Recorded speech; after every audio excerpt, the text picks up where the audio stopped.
யோபு 2:12 வாசிக்க கேட்போமா? யோபு 2:12.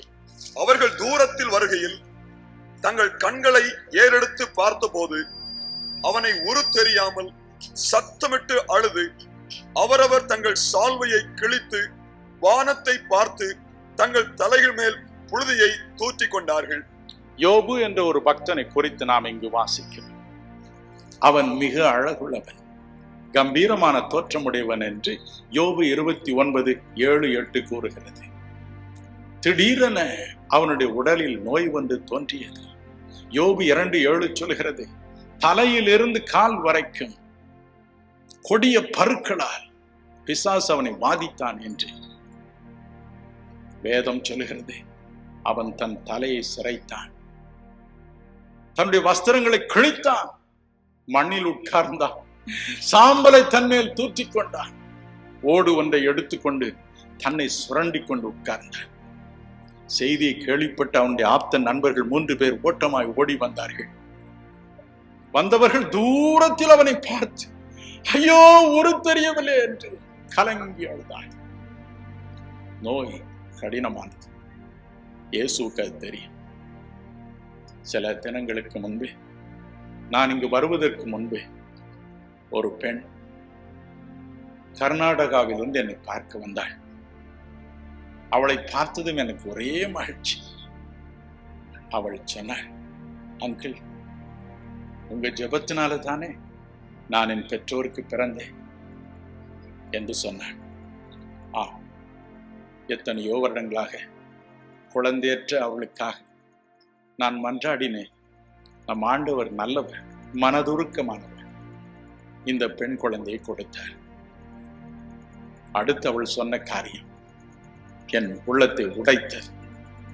அவள் தன்னுடைய சட்டையை கழற்றினாள், தன்னுடைய கைகள் கால்களை காண்பித்தாள். பாருங்க, ஐயோ, அதில் தீர்க்க முடியாத சரும நோய், பார்ப்பதற்கே மிக வேதனையாக இருக்கும் ஒரு நோய், தீராத நோய், அதற்கு மருந்தே இல்லை. அங்கிள், என்னை எப்படியாவது சுகமாக்குங்க,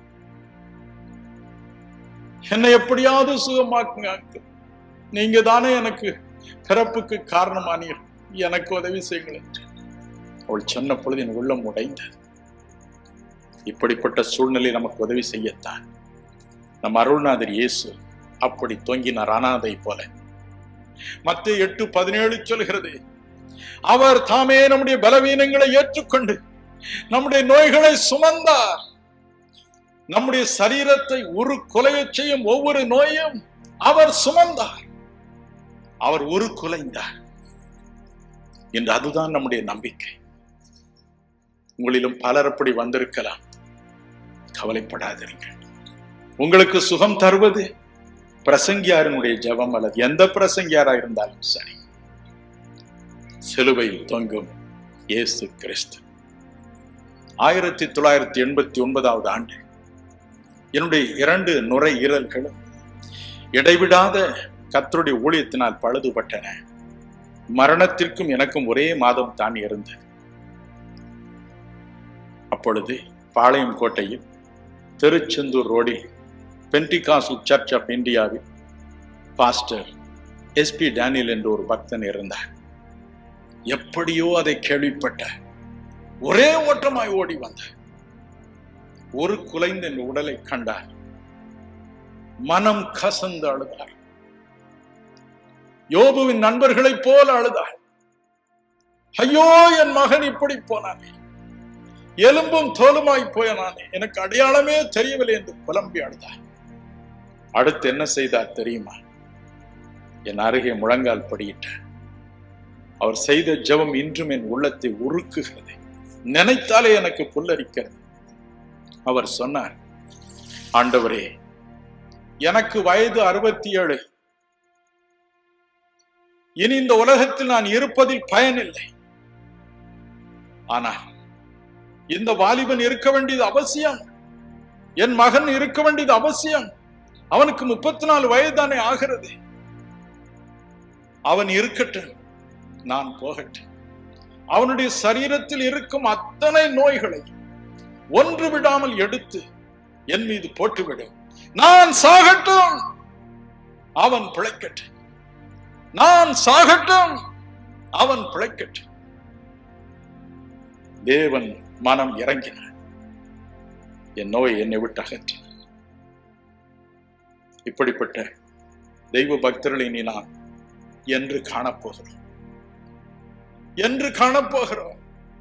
இப்படி ஜெபிக்கும் மக்களை நாம் இனி எங்கு காணப்போகிறோம்? ஆகவே நமக்கு ஒரே ஒரு அடைக்கலம், சிலுவையில் தொங்கும் தேவகுமாரனாகிய இயேசுவே. அவர்தான் அப்படி செல்வார். வரட்டும்பா, சர்ம நோயெல்லாம் என் மேல் வரட்டும், இருதய நோய் வரட்டும், எல்லா நோயும் தேவனை என் மீது போடும், நான் சுமக்கட்டும். அவர் தாமே நம்முடைய பலவீனங்களை ஏற்றுக்கொண்டு நம்முடைய நோய்களை சுமந்தார், மகிழ்ச்சியோடு சுமந்தார். ஆகவே அவருடைய ரூபம் மாறியது, அவருடைய முகம் அந்த கேடு அடைந்தது. நாம் பார்க்கும் பொழுது விரும்பத்தக்க ரூபம் அவருக்கு இல்லை. யாருக்காக? நமக்காக. கவலைப்படாதீர்கள். இன்று இரவு நீங்கள் கூட அப்படி ஒரு நோயினால் வாடி வந்திருக்கலாம். பிரதர், எனக்கு மருந்தே இல்லை, எனக்கு மருந்தே இல்லை, என் புருஷன் என்னை வெறுக்கிறார், பிள்ளைகள் வெறுக்கின்றன என்று வந்திருக்கலாம். கவலைப்படாதீர்கள். சங்கீதம் 27:10 சொல்கிறது, என் தகப்பனும் என் தாயும் என்னை கைவிட்டார், சிலுவையில் தொங்கும் கர்த்தர் என்னை சேர்த்துக் கொள்வார். அவர் உங்களை அணைப்பார், முத்தமிடுவார்.